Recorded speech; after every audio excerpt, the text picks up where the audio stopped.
Watch this, watch this. Draw near to God and he will draw near to you. That's James 4 verses 8.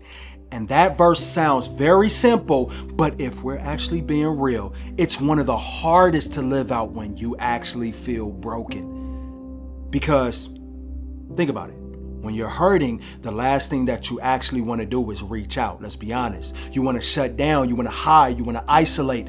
But this scripture isn't just a command, it's a promise. It means closeness with God isn't reserved for the perfect. It's available for the honest. You don't have to fix yourself before you approach him, like most people think. Approaching him is how you get fixed. We think, distance keeps us safe, but distance is what starves the relationship. Just think about it. When you're in a relationship and it starts to actually fall apart, guess what? You stop talking. You stop checking in. You stop showing up. You tell yourself, you need space, right? But the space slowly turns into separation. And before you actually know it, what you once had dies from lack of what? Of connection.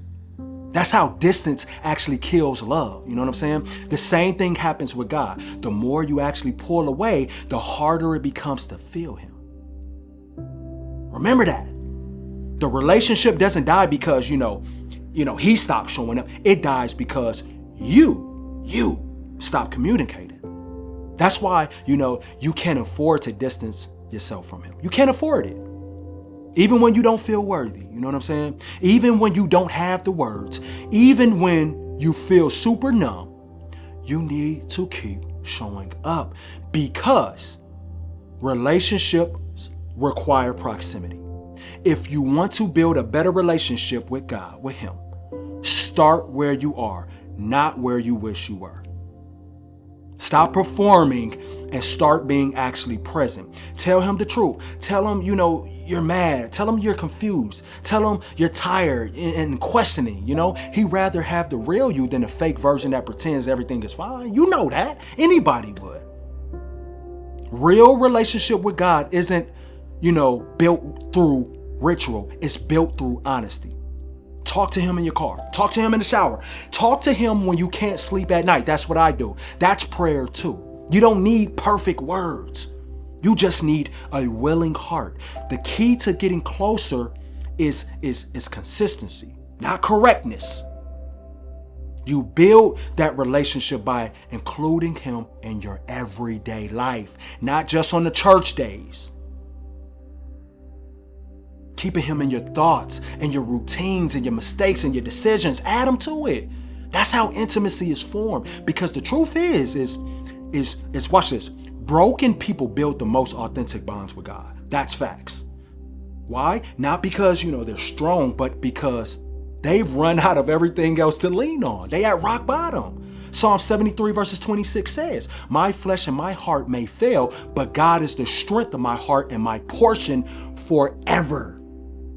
That verse reminds us that the relationship deepens when you finally stop pretending that you're enough without him. That's what that means.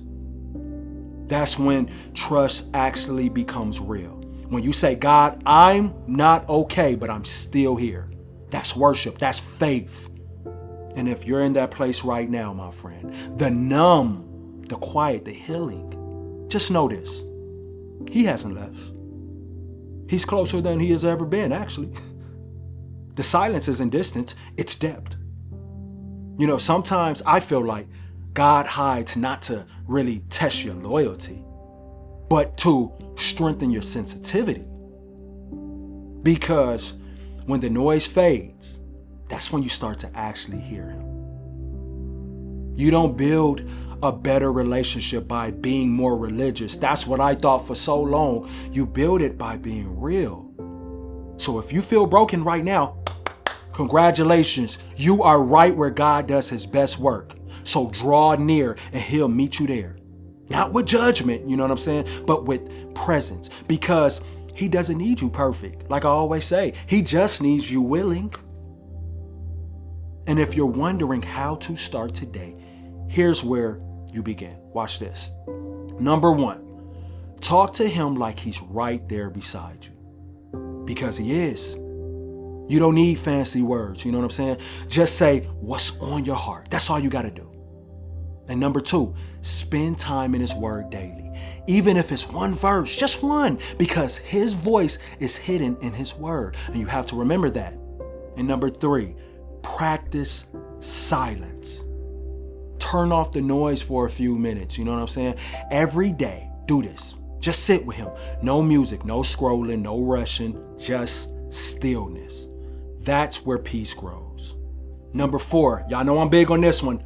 Write things down.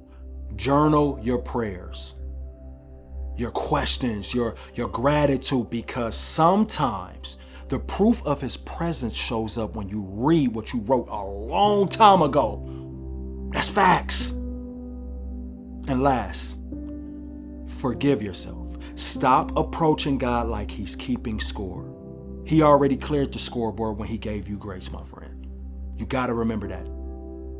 If you do these things, not perfectly, you know what I'm saying, but consistently, you'll notice something shift. Not around you, but within you. You know what I'm saying? Because closeness with God isn't, found in the big crowd. It's found in communion. He's not looking for perfection. He's looking for what? Pursuit. So start today. Just talk. Just listen. Just show up. And if this message spoke to you, it's probably because God's been trying to remind you that it's time to reconnect with him. And not just with him, but with peace. And guess what?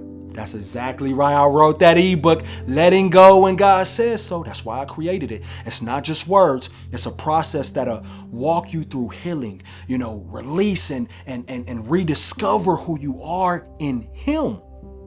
And if you're ready to stop running and start rebuilding that good old relationship with God, you know where it's at. The link is in the description. Take that step, because peace and purpose are both waiting for you to come home, my friend. I promise you that. I promise you that, my friend. They both waiting for you.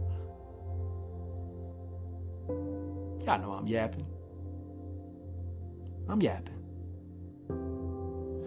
Man, I'm trying not to have any coffee.